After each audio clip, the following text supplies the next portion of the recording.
zawadia kochi zenye thamani na wewende waingishia utembe kwa uskani na vioki wafungia aloyumba leo ni Mungu na ndo atayumba kesho. Amini fungu letu lacha aliko mbali, alisema vita zako tu tutatafuta kwa mateso. Baby mti ya kawaida usijali,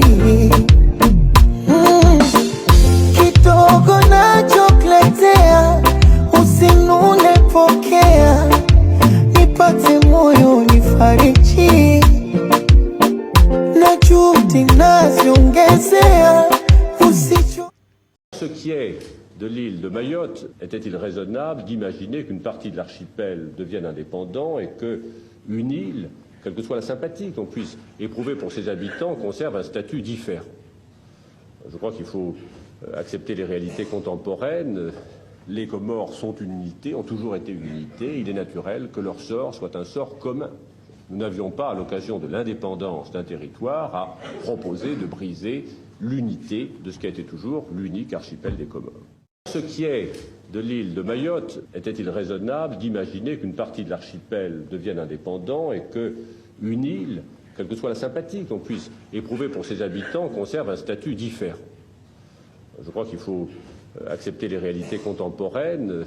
Les Comores sont une unité, ont toujours été une unité. Il est naturel que leur sort soit un sort commun.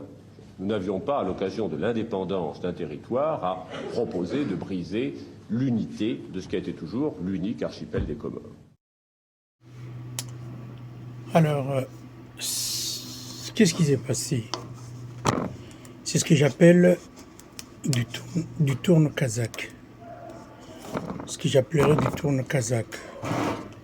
Parce que ce que M.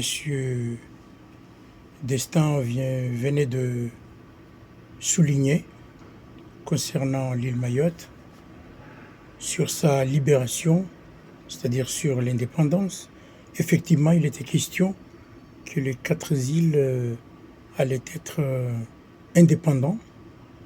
D'ailleurs, il vient de le souligner sur sa conférence de presse. Mais il s'est passé quoi exactement? Pourquoi, à un moment donné, il y a eu un changement de situation? Bon, dans un premier temps, le changement de situation concernant l'appartenance de l'île Mayotte aux Comores, effectivement, il y a eu des députés à l'Assemblée nationale qui, parmi ces députés, il y a eu le Front national qui ont effectivement contesté l'appartenance de Mayotte aux îles Comores. Finalement, mais M. Destin, lui, il était d'accord que Mayotte allait être indépendant avec les 4 îles. Parce que il y a eu un deal, c'est-à-dire qu'il y a eu un deal entre M. Destin et M. Ahmed Abdallah Abdirahman lors des élections présidentielles. Je crois que c'était en 1974, je crois, au moment où M. Giscard d'Estaing était élu. Il y a eu le sondage était vraiment serré à l'époque. Il était très serré. Et M. Destin avait proposé à M. Ahmed Abdallah Abdirahman de le soutenir au 2e tour. Parce que le début, M. Ahmed Abdallah avait soutenu M. Jacques Chaban-Delmas. Malheureusement, Jacques Chaban-Delmas a été éliminé au 1er tour. Il n'est pas parti au 2e tour. Donc Valéry Giscard d'Estaing était au 2e tour. Mitterrand aussi avait fait appel à M. Ahmed Abdallah Abdirahman. Parce qu'Ahmed Abdallah Abdirahman, c'était un ami à M. Mitterrand à l'époque où il était sénateur. Voire même, il avait même sauvé M. Mitterrand au moment où ils ont voulu enlever l'immunité parlementaire, parce qu'il y a eu un souci. On a failli enlever l'immunité parlementaire à M. Mitterrand. Heureusement, Ahmed Abdallah était le seul candidat qui devrait effectivement donner les sanctions, enfin, qui donnait le vote, c'est-à-dire le vote d'Ahmed Abdallah comptait beaucoup. Donc il avait aidé Mitterrand à être épargné d'une sanction sur l'immunité parlementaire. Donc M. Valéry Giscard d'Estaing a fait appel à M. Ahmed Abdallah Abderrahmane en lui demandant de le soutenir au deuxième tour. Et Mitterrand aussi avait fait appel à Ahmed Abdallah Abderrahmane aussi de le soutenir au deuxième tour. Mais Ahmed Abdallah Abderrahmane avait promis à M. d'Estaing que j'accepterai de te soutenir au deuxième tour, mais à condition que vous allez nous laisser prendre l'indépendance. Giscard d'Estaing était d'accord.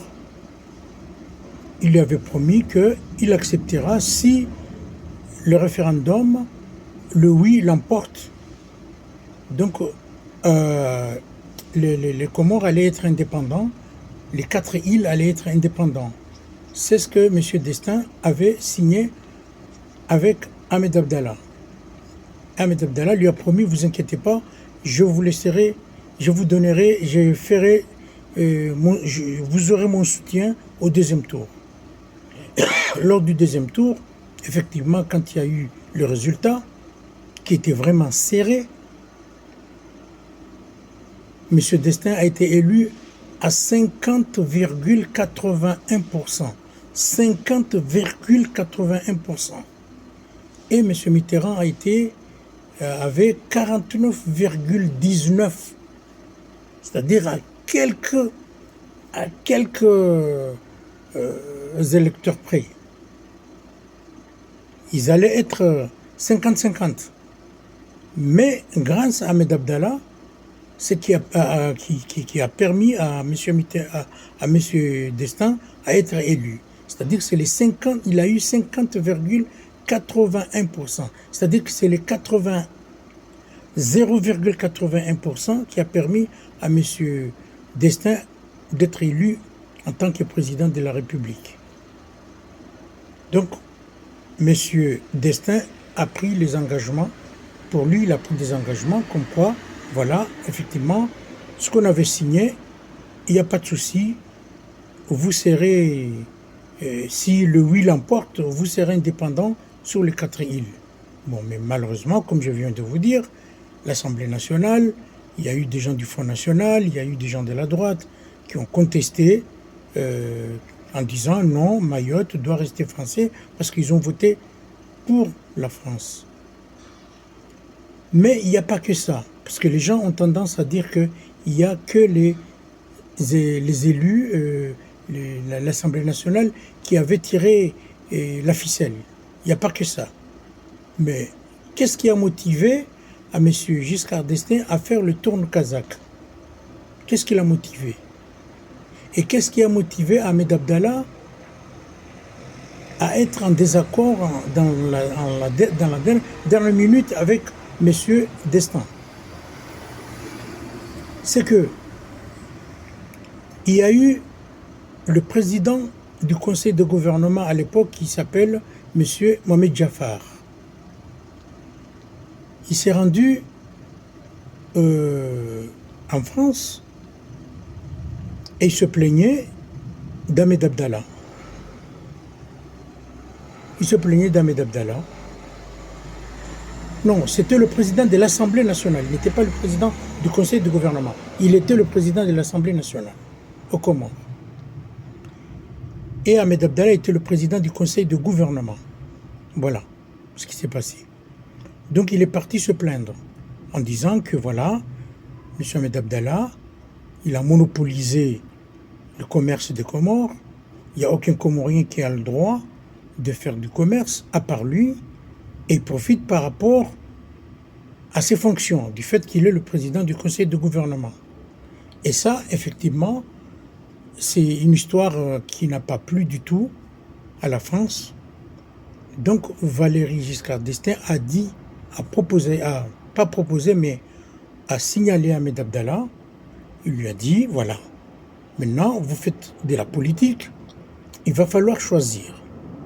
Soit vous faites de la politique, vous arrêtez de monopoliser le commerce comorien, parce qu'il n'y avait que lui et Khalfan qui avaient le droit de vendre la vanille, tout ce qui est produit,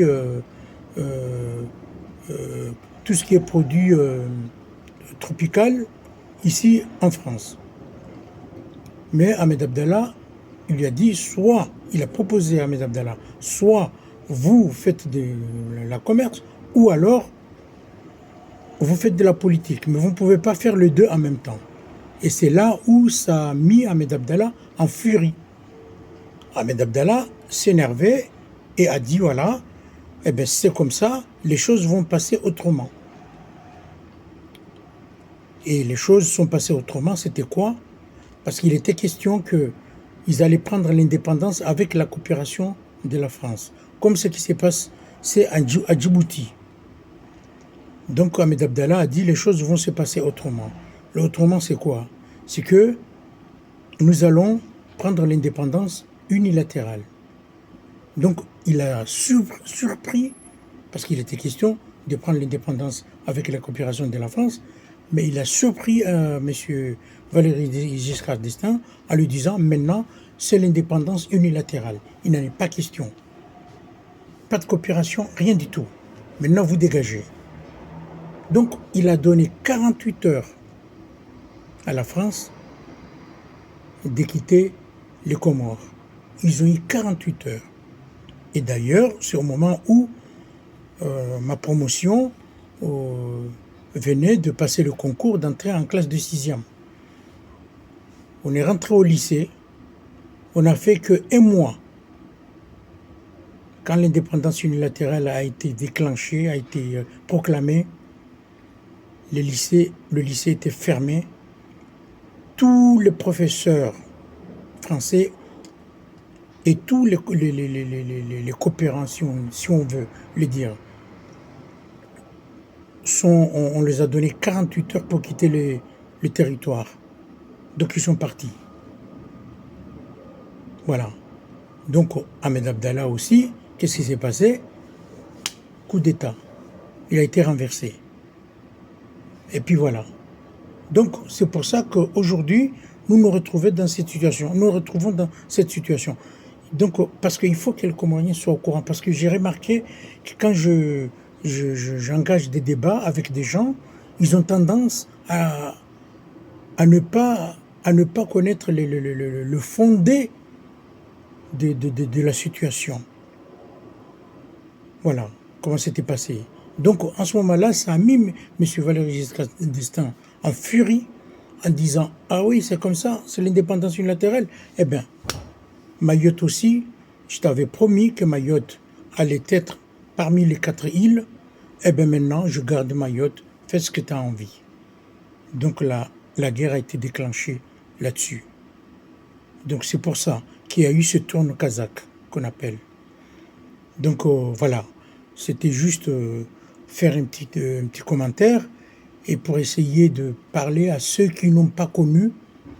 Nous, on l'a vécu, mais il y a certains que souvent, quand on engage des débats, je leur pose leur date de naissance et au moment où ils ont fait ils étaient au collège, au lycée, c'est des gars qui n'ont pas vécu comme nous on a vécu. Donc l'histoire s'était passée comme ça. Voilà. Donc je m'arrête là. Juste, c'était une façon de dire à la population, à titre d'information, le pourquoi aujourd'hui on se retrouve dans cette situation-là. Je vous remercie.